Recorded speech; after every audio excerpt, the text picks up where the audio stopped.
부모들에게 있어서 가장 큰 낙이 있다면 그것은 자식에 대한 자랑입니다. 그래서 왜 그 부모들이 그렇게 자식을 자랑하는가? 저도 어떤 그 자식의 위치에 있었을 때에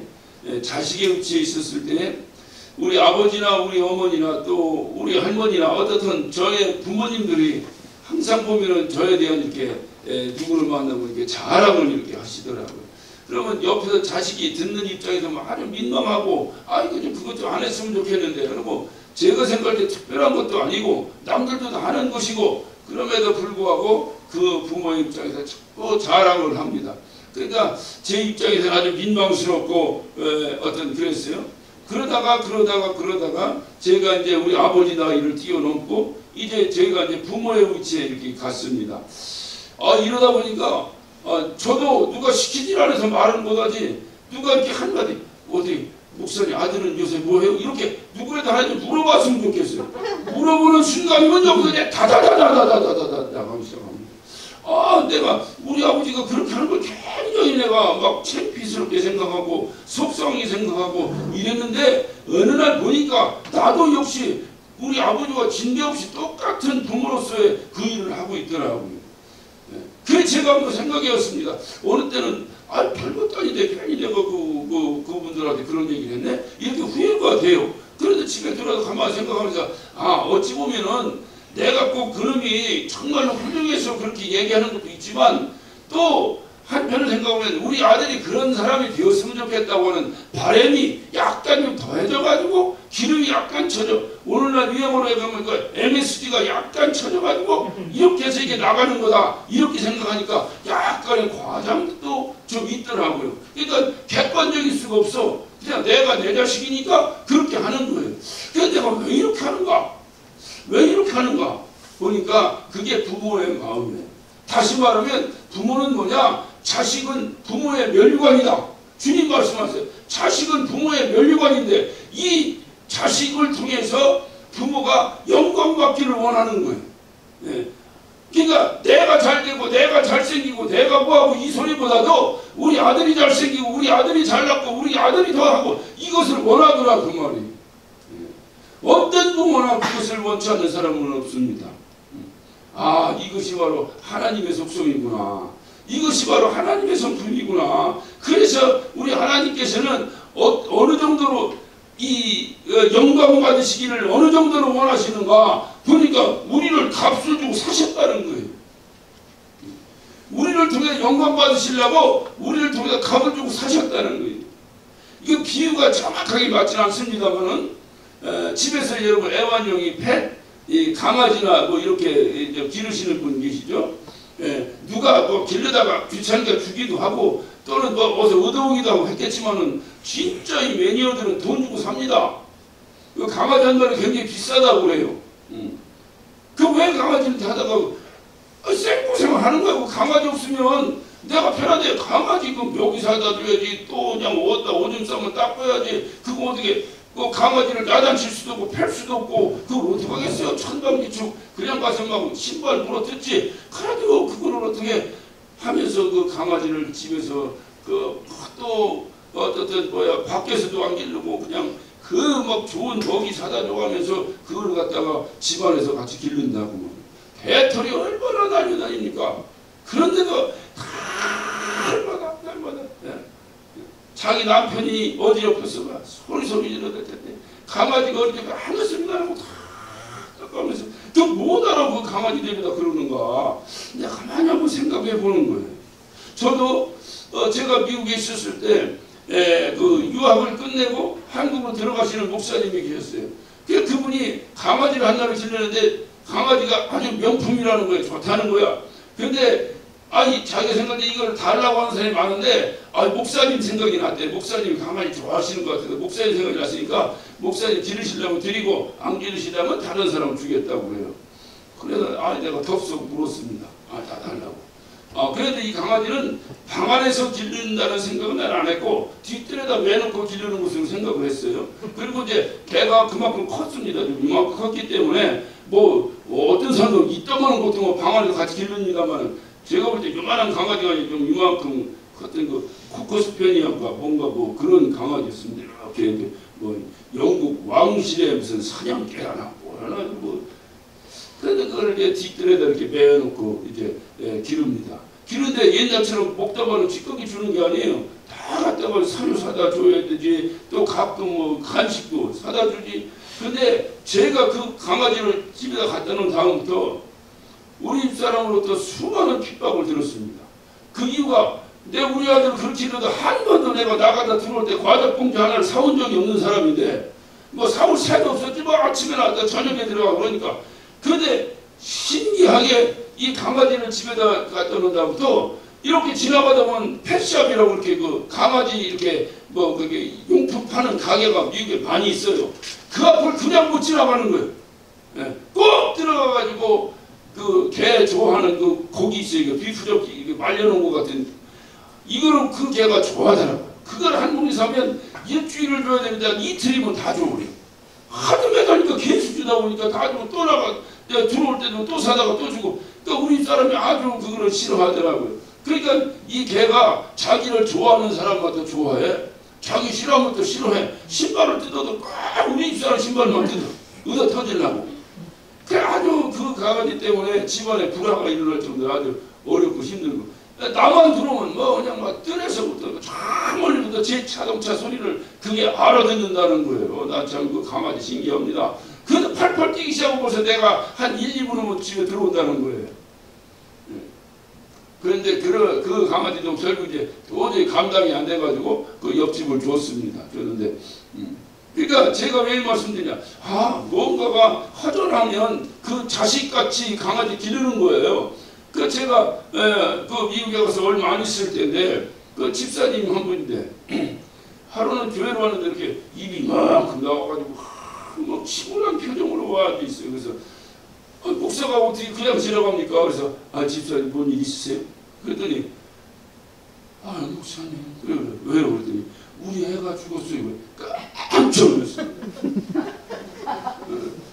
우리 애가 죽었어요. 이게 무슨 소리냐고.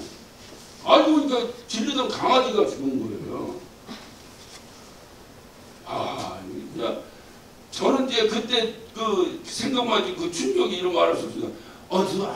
우리 애가 죽었어요. 그것은 끝난 게 아닙니다. 그 다음 주에 왔습니다. 오더니 막 나서 슬픔이 가득해요.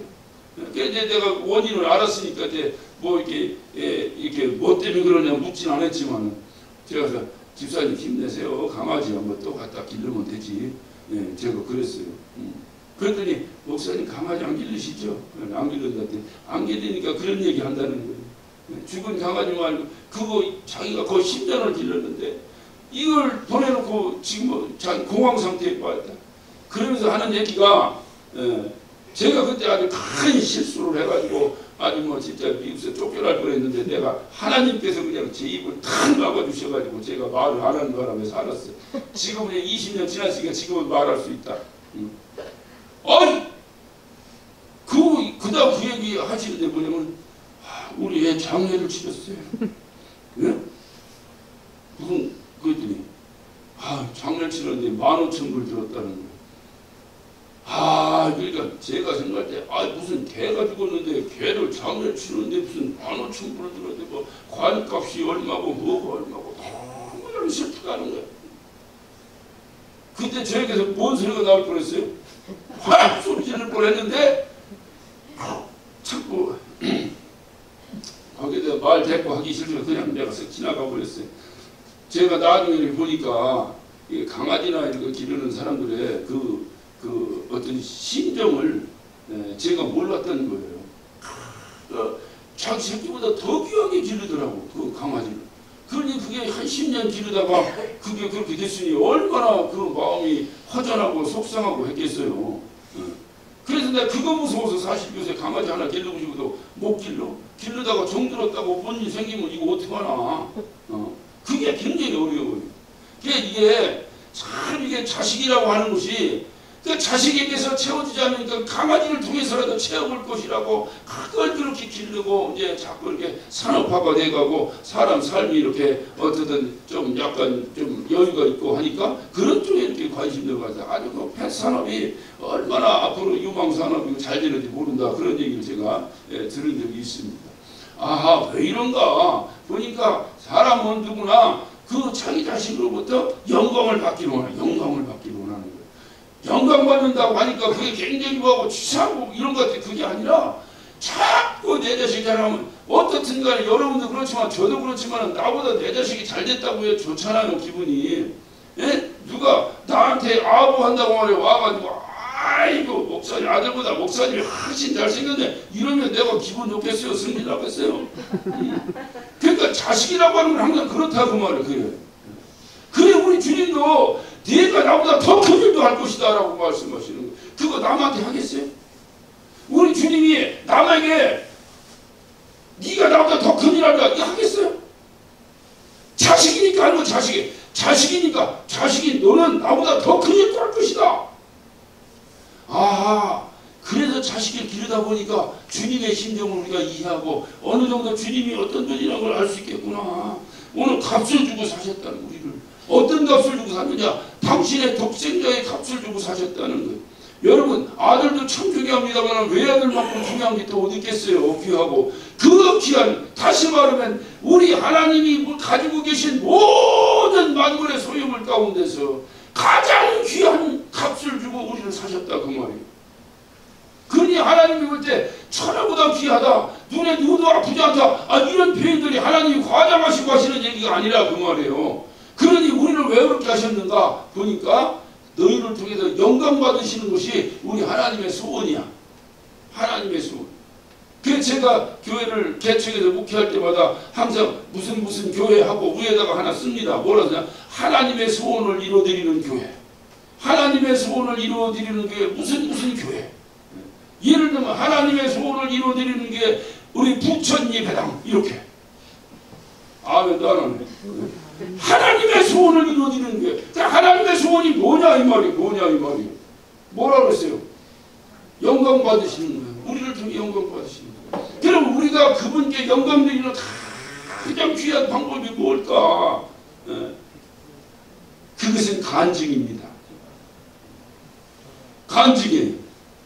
다시 말하면 저도 이제 자식의 입장에서 있을 때 뭐 누가 이렇게 젊었을 때 뭐 어버이날이 뭐라 누가 꽃 따라주는 사람이 없었어요. 그런데 어느 정도 이제 군번이 올라가니까 뭐 때 되면 꽃을 달아주더라고요. 지금도 우리 아이 조그맣고 유치원 갔다가 그러니까 뭐 제대로 된 꽃도 아니야 막 되게 꾸겨가지고 어떻게 만들어 놓은 것 같은데 그걸 갖다가 여기다가 아버지 감사합니다고 깃달아가지고 여기다 달아줄 때 감격을 지금도 제가 가슴이 벌렁벌렁해요. 야 요게 그가 뭘 알고 했겠어요? 그 선생님 시키니까 가서 꽂아줬겠지. 그러나 야 이거 대단하다. 여러분 저나 여러분이나 솔직해서 만약에 자식 없다고 생각해 봅시다. 지금보다 팔자 훨씬 좋지 않겠어요? 팔자라고 말하면 그래 신수가 훨씬 좋지 않겠어요?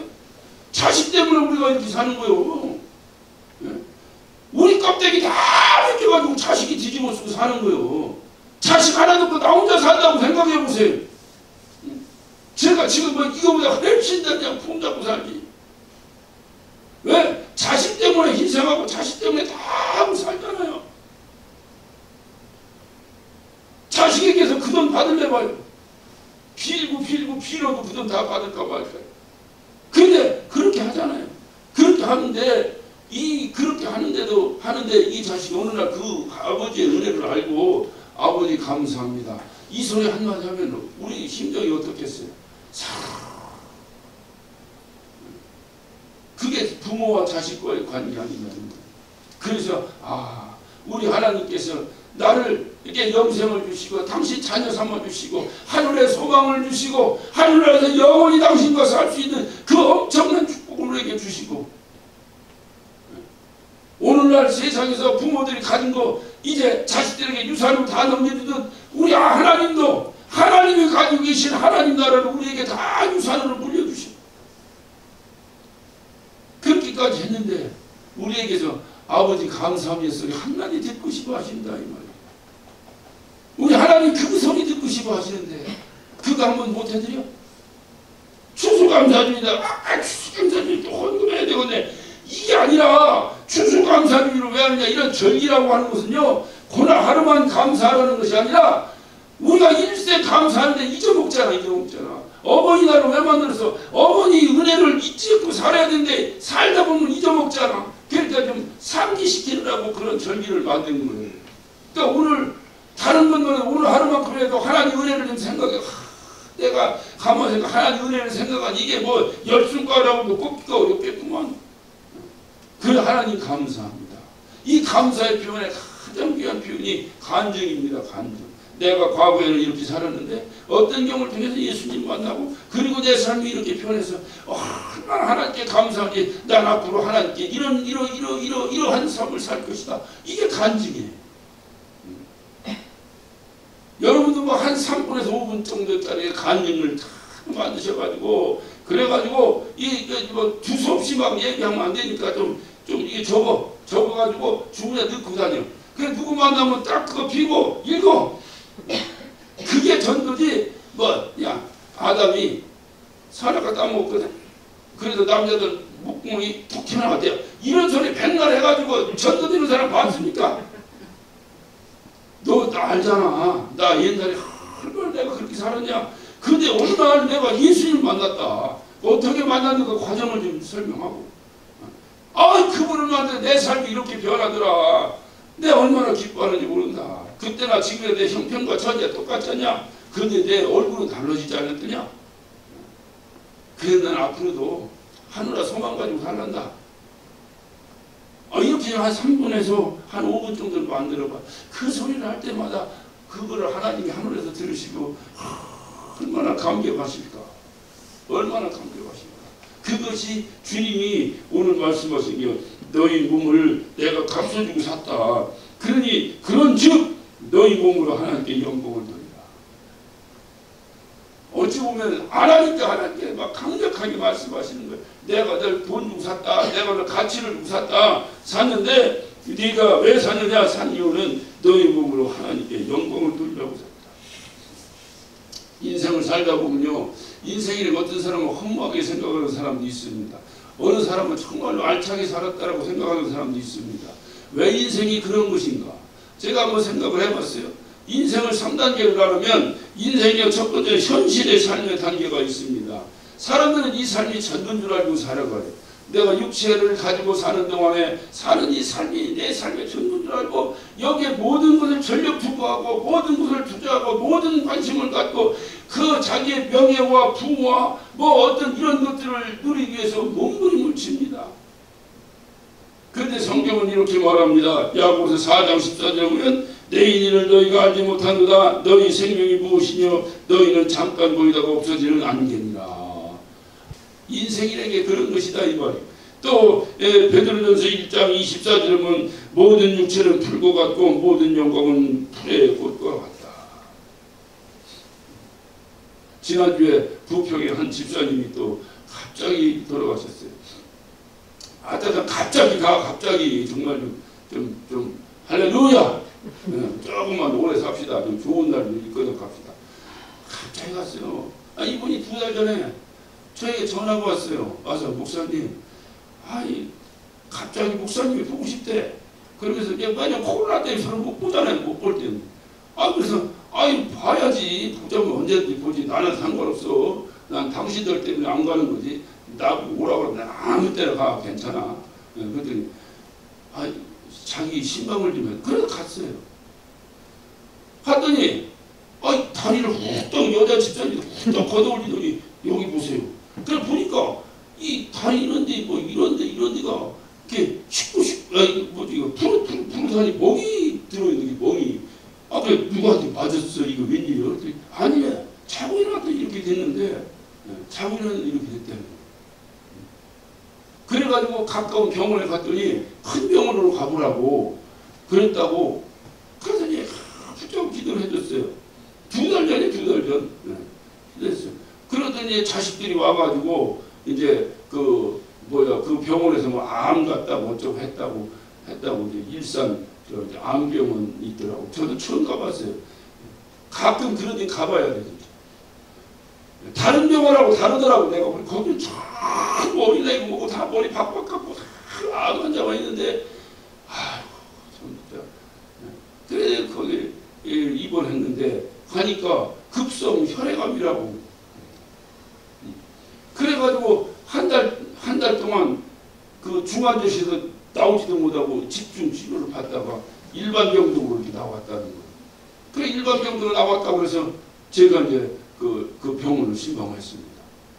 신방에 갔더니 활짝 웃으면서 목사님 암이 다 이제 사라졌다고 해요. 근데 그냥 몰골은 머리도 다 빠지고 몰골은 막 형편없어요. 그런데 그게 확 웃더라고. 그래서 아이 감사하다고 잘 됐다고 그래서 기도해주고 그런 갖고서 나오는데 이 집사님이 나로는 목사님 왜 이제 오시는 거예요? 자기가 중환자실에 있어서 가고 싶어도 못 가는 생각은 자기는 못하는 거야. 못하고 일반병 나오자마자 내가 갔는데 얼마나 힘들었으면 그렇게 목사가 보고 싶었을까 하는 생각을 하니까 가슴이 좀 그렇더라고요. 그래서 미안해. 그렇지 아픈 사람 보고 이 사람아 정신 차려. 지금 어느 때인데 와. 내가 이렇게 따질 수도 없잖아. 아유 미안해. 내가 자주 와야 되는데 미안하네. 그러면서 이제 기도해주고 나왔는데 그러고 나서 이제 한 일주일인가 2주일인가 지나더니 폐에 물이 차기 시작한다고 다시 중환자실로 들어갔다는 거예요. 그러더니 어제 지난 수요일 날 여기 뭡니까 그 수요일에 인도하러 오는 도중에 전화가 왔어요. 돌아오셨다. 딱 2달이에요. 2달. 장례를 치렀습니다. 그 빈소에 가니까 그 영정사진 있는데 내가 보니까 뭐 갑자기 들어서 영정사진 준비가 안 돼서 그런 사진도 안 해주는데 활짝 웃으면서 무슨 연예인들 막 웃으면서 찍는 사진 있잖아요. 그런 사진 있는데 그 평소에 활짝 웃던 모습이 그대로 이렇게 느껴지는 게 참 마음에 좀 그런 저림이 이렇게 오더라고요. 인생이라는 게 그러네. 인생이. 나보다도 어려워. 나보다 나이가. 이제 60 하나인가 그런데. 이제 한참 좀 이제 고생도 좀 멸하고 좀 이제 자식들하고 좀 손자들 봐가면 재밌게 살아야 될 급판에 그렇게 됐으니 속상하기도 하고. 인생이란 그런 거다. 그래 내가 설교하면서 그랬어요. 못 알아 그렇게 일찍 갈 바에 그렇게 바둥바둥 살았어 하고 소리 질러 그랬어. 내가 장례를 하다가 죽은 사람한테 소리 질렀다고. 그러면 뭐 별것도 아니고 그렇게 금방 가려는 거야. 뭐 이렇게 바둥바둥 살았어요. 가지고 새끼 먹으면 감사하게 살고 주 안에서 신앙생활이나 잘하다 가지. 거기 있던 분들이 다 울어요. 내가 누구한테 했겠어요? 돌아가신 양반을 빙자해가지고 그 양반한테 소리 질렀지만 앉아있는 사람 들으라고 한 소리 아니겠어요? 육체를 가지고 있는 삶이 그렇더라고. 그래 나 여러분 너무 아끼고 살지 마. 이제 아멘도 안 해. 아낄 것도 없어요? 그냥 살아. 언제 주님이 부르실지 몰라. 그래 성경도 풀에 꽃도 갖다가 꽃 폈다가 쳐버리면 별것도 아니야. 엊그제까지 해서 단풍이 그렇게 아름다운데 오늘 보니까 아이고 우리 경비 아저씨한테 미안해가지고 그 새벽부터 쓰레기지. 인생이라는 게 그렇습니다. 두 번째 단계는 역사적 평가의 단계가 있습니다. 사람이 그렇게 살다 죽으면 끝이 아니야. 죽은 다음에 예수 믿든 믿지 않든 간에 죽은 다음에는 역사가 그를 평가한다. 역사가. 이 사람 참 아까운 사람 같다 라고 평가하는가? 아니면 에이 잘 죽었다 라고 평가하는가? 과연 여러분의 삶을 통해서 여러분을 그 조문관 사랑하는 성도들이 여러분을 향해서 뭐라고 평가할까? 이게 좀 아깝다. 지금 가시면 안 되는데 이렇게 평가할 것인가? 아니면 에이 잘 갔다 이렇게 할 것인가? 여러분 우리는 침례교회고 그래서 사도신경을 안 합니다. 요즘 뭐 침례교회도 뭐 한 50% 이상은 사도신경 하더라고요. 그런데 우리 교회는 어떻든 안 해요. 안 하는데 사도신경을 보면 전능하사 천지를 만드신 하나님 아버지를 내가 불사하며 그리고 본디오 빌라도에게 고난을 받으사 장사한 지 사흘 만에 뭐 이렇게 쭉 나갑니다. 성경을 여러분 보면 예수님이 본디오 빌라도 때문에 본디오 빌라도에게 고난받으사 본디오 빌라도가 예수님 죽였어요? 아니에요. 본디오 빌라도는 재판을 했는데 예수님부터 죄를 발견하지 못했다는 거예요. 그런데 그래서 풀어주려고 하는데 군중들이 난리 날 것 같아서 할 수 없이 난 모르겠다고 싹 피했더니 저들끼리 해가지고 예수님을 십자가에 못 박은 거예요. 그래 이 지도자의 행동이 중요합니다.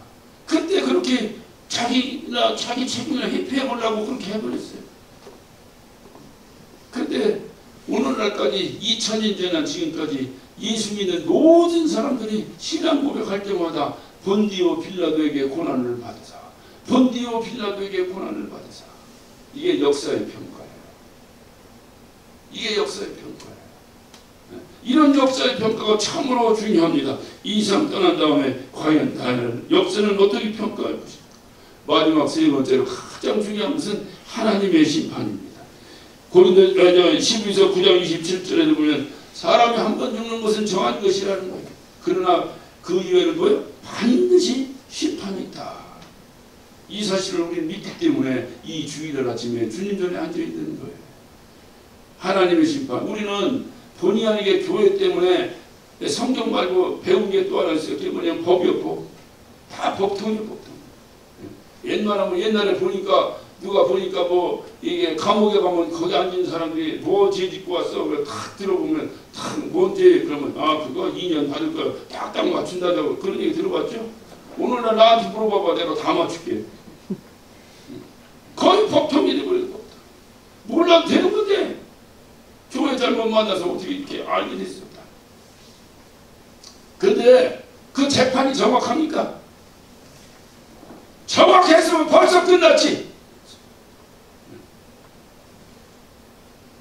세상 재판 믿을 거 없어요. 정확하진 않죠.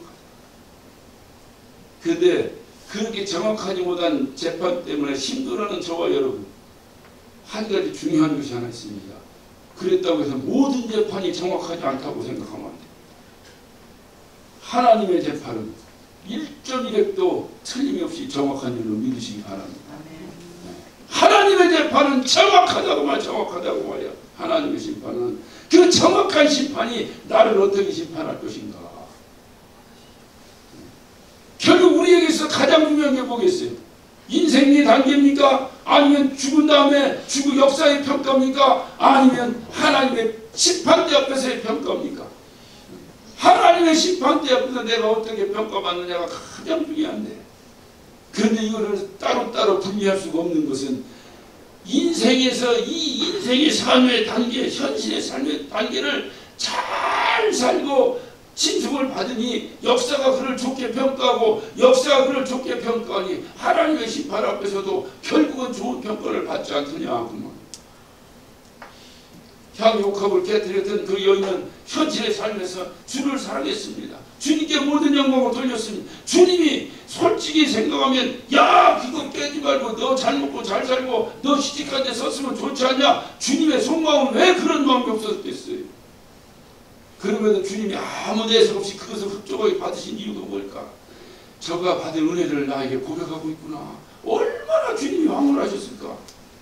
냄새도 향유가 퍼져 온 집안이 향유 냄새로 가득한데 그것이 아니라 영적인 냄새가 우리 주님을 얼마나 황홀하게 만들었겠어요. 그런 삶을 살았던 그 마리아, 그가 죽은 다음에 역사는 이렇게 평가합니다. 복음이 증거되는 곳마다 이 여인이 자랑될 것이다. 이런 평가를 봐. 네? 이런 평가. 그렇게 평가받으니 주님 앞에 섰던 하나님의 심판 앞에서 그는 어떻게 평가가 되겠습니까? 그는 생명의 부활로 평가, 생명의 부활로 나왔습니다. 주님의 품에 안겨 영원한 삶을 살지 않겠습니까? 현실의 삶이 중요하구나. 그래서 제가 저와 여러분이 살게 된 현실의 삶이 정말로 오늘 주님 말씀하신 대로 하나님의 영광을 돌리는, 우리는 그렇게 살 수밖에 없어. 왜냐하면 그냥 태생적으로 주님께서 우리를 두 값을 주고 사셔서 그렇게 만들어버렸다는 거예요. 그러니까 우리의 삶은 그냥 하나님께 영광, 하나님께 영광, 하나님께 영광, 하나님 감사합니다, 하나님 감사합니다로 이렇게 살 수밖에 없는 그런 어떤, 그걸 뭐 표현이 좀 이상합니다만 이해를 돕기 위해서 한다면 그냥 운명적 그런 태생을 가지고 태어난 사람들이다 그 말이에요. 그게 감사하잖아요. 제가 언젠가도 여러분에게 항상 말씀드려요. 난 목사가 된 것이 감사하다. 웃기는 얘기지만 내 목사가 되다 거룩한, 웃기는 소리 하지 마. 어쩌면 여러분보다 더 지저분하게 살 수도 있어요. 저는 그런 거 조금 더 저는 외식하지 않습니다. 문제는 어디 있느냐? 내가 목사가 되게 감사한 게 뭐냐? 목사가 되니까 주일날 교회 오는 거, 언제 교회 오는 거, 한반도로 교회 오는 걸 갈등해 본 적이 없어. 여러분 갈등하죠? 조금 하잖아. 주일날은 갈등 없이 올지 몰라도 주일날 오라고 하면 조금 안 가도 되고 나는 그런 적이 없다면 그런 적이 없다니까 얼마나 감사한지 몰라. 나는 하나님 앞에 그것이. 제가 왜 이 말씀 드리냐, 우리는 그냥 운명적으로 값으로 산 것이 되었으니 그런즉 너희 몸으로 하나님께 영광을 돌리라. 명령문입니다. 그러니까 이 명령 앞에서 우리는 영광 안 돌리니 안 돌릴 수가 없어. 그렇게 영광 돌리려 값으로 샀다는데, 그러니 영광 돌리는 거 갈등할 이유가 있어요, 없어요? 갈등할 수가 없는 거예요. 왜 갈등합니까? 이 사실을 믿지 않으니까 갈등하는 거죠. 이걸 믿어야 되나 말해야 되나 이 갈등을 하지만 이걸 믿습니다 하는 순간 갈등할 이유가 없잖아요. 그렇게 살 수밖에 없다니까. 주님이 값을 주고 샀다니까. 돈 주고 강아지를 샀는데 이 강아지가 해그나 하고 날 물어뜯어. 그럼 이 강아지 내가 길르겠어? 내 버리겠어? 강아지의 운명은 뭐냐? 내가 돈 주고 샀기 때문에 내 앞에서 꼬리를 사례 흔들고 살 수밖에 없는 운명을 가진 거예요, 그 강아지는.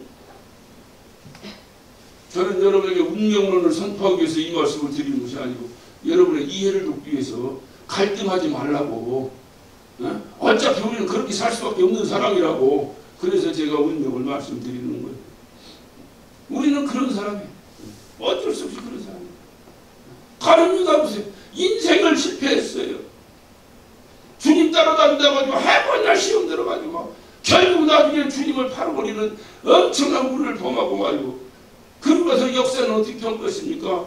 역사는요, 그를 여러분 사도행전을 보면, 지갑이가 찾거든. 사도행전 1장을 보면요, 그가 배가 터져 죽었다. 그래서 그곳에 피맛이라고 불렀다. 그게 그 뉘앙스가 뭐겠어요? 저주받았다 그 말 아니겠어요? 역사는 가룟 유다를 향해서 저주받았다고 평가합니다. 그럼 하나님의 심판은요? 하나님의 심판도 끝난 거예요. 현실을 내가 어떻게 사느냐가 역사도 그리고 하나님의 이게 분리할 수가 없이 붙어가는 것이구나. 저와 여러분이 오늘 이 아침에, 오늘 특별히 감사주일 아침에 내가 일생을 감사하며 살고 일생을 하나님께 영광 돌리며 살고 일생을 내가 그렇게 살아간다면 돈을 많이 헌금하니까 박수 받고 적게 내고 이제 그런 유치한 건 우리 없어진 지 오래됐죠? 그런 걸 하지 마. 진짜 그런 걸 하지 마. 우리 주님께서 과거에 두레돈에 주님이 헌금 받으시면서 감격하신 장면이 거기밖에 없어. 그의 중심 가운데 어떤 마음으로 드렸느냐를 주님이 평가하시는 것이지. 헌금인데 헌금이 어디서 나오는 거야? 주님이 줘야 나오는 거 아니야? 왜 못해? 안 주니까. 주님이 안 주니까. 누구 책임이야? 주님 책임이죠. 주면 내가 할 테니까. 주면 할 테니까. 줬는데도 안 하는 게 문제지. 우리가 주님과의 관계가 그런 관계지. 집을 팔고 은행 대출 받아도 그건 아니잖아요. 그것도 본인 믿음 있어 하겠다는데 누가 뭐라고 하겠냐면서도 억지로 하는 것. 성경에서 주님 앞에 드릴 때나 헌신할 때나 이렇게 할 때 항상 붙어 다니면서 억지로 하거나 인색함으로 하지 말라. 내 기쁨으로 하는 기쁨. 여러분 자녀가 딸이 있는데 이 딸이 둘이 있는데 하나는 부잣집으로 시집가서 떵떵거리고 살고 하나는 그냥 편하게 그놈하고 살지 말라고 해도 그냥 지가 좋다고 하더니 그냥 가난뱅이로 살아가는 거야. 누구한테도 마음이 쓰이겠어요? 하나님의 딸이 마음이 쓰여. 명절이다 내 생일이라고 해가지고 왔는데 잘 사는 딸이 그냥 아버지 그냥 끝내준다고 아버지 막 미국 호텔을 사왔어요. 근데 가난하게 사는 작은 딸은 오는데 빈손 들고 있으니 아버지 미안한 마음이 있는데 그래서 정종 한 명 들고 왔어요. 그 아버지 마음은 어디에 더 가 있을까요? 자기가 몰라야 설교를 하지. 알기는. 여러분 주님 앞에 오실 때 정종 한 병 들고 오는 마음으로 오시면 됩니다. 그러니까 작게 드리니까 하나님 좋아하신다는 뜻은 아니라는 것을 여러분은 더 잘 아시리라 믿습니다. 그것이 주님과 우리와의 진실한 관계지. 아니 없으면 말을 하니까. 중요한 것은 내 마음속에 주님께 감사함이 있는가. 그 감사함이 뭐냐? 주님께 영광 드리는 건데 우리는 그냥 그렇게 태생적으로 그렇게 태어났다니까. 주님께 영광 돌리는 사람으로 태어났다 이 말이에요. 저와 여러분이 주님께 영광 돌리는 현실의 삶을 살다가 여러분이 이 땅을 떠날 때 남아있는 사람들이 이 권사님 진짜 신앙생활 잘하셨는데 우리도 이 정도는 해봐야 되는데 이런 역사의 평가를 받으시면 주님 앞에 섰을 때 주님은 잘했다 칭찬하시고 잘했다 충성된 종아 칭찬 듣는 저와 여러분 되시기를 예수 이름으로 축원합니다. 기도하십시다.